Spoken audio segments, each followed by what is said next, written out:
നെല്ലാട് ശ്രീ മഹാദേവ ക്ഷേത്രത്തിൽ തിരുവുത്സവത്തിന് കൊടിയിറങ്ങി. ഏപ്രിൽ 4 വരെ വിപുലമായ പരിപാടികളോടെയാണ് ആഘോഷങ്ങൾ നടന്നത്.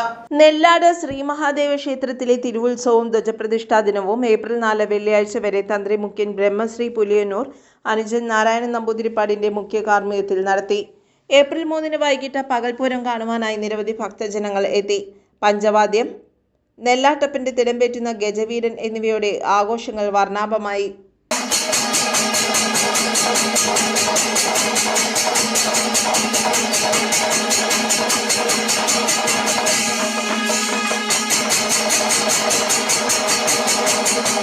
ഏപ്രിൽ 4 രാവിലെ 7:30 കൊടിയിറങ്ങി. തുടർന്ന് ക്ഷേത്രകുളത്തിൽ ആറാട്ടുവരവ്, കലശാഭിഷേകം, ശ്രീഭൂതബലി, മഹാപ്രസാദൂട്ട് എന്നിവയും നടന്നു.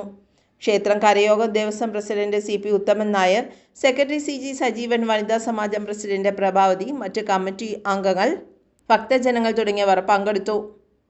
നെല്ലാട് ശ്രീ മഹാദേവ ക്ഷേത്രത്തിലെ തിരുവുത്സവവും ധ്വജപ്രതിഷ്ഠാ ദിനവും ഏപ്രിൽ മാസം 4 തീയതിയോടുകൂടി അവസാനിക്കുകയാണ്.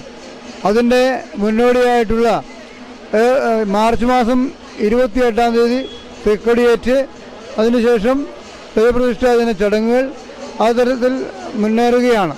എല്ലാവിധത്തിലുള്ള സഹകരണങ്ങളും നൽകിക്കൊണ്ട് ഭക്തജനങ്ങൾ നമ്മുടെ അമ്പലത്തിന് വേണ്ട എല്ലാവിധ സഹായങ്ങളും ചെയ്തു വരുന്നുണ്ട്.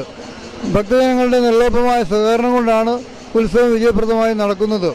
ഇനിയും നാളെ ആറാട്ടോടുകൂടി ഇത് പരിസമാപ്തി കുറിക്കുകയാണ്. പുലിയന്നൂർ അനിയൻ നമ്പൂതിരിപ്പാടിൻ്റെ മുഖ്യ കാർമ്മികത്വത്തിലാണ് ഉത്സവാദി പൂജകളെല്ലാം നടന്നു വരുന്നത്. കലാപരിപാടികളായി നാരായണീയ പാരായണവും അതുപോലെ കൈകൊട്ടിക്കളിയും തിരുവാതിരകളിയും നാടകവും ഗാനമേളയും അടക്കം നിരവധി പരിപാടികളുമായിട്ടാണ് മുന്നേറിക്കൊണ്ടിരിക്കുന്നത്. News desk, Perumbavoor.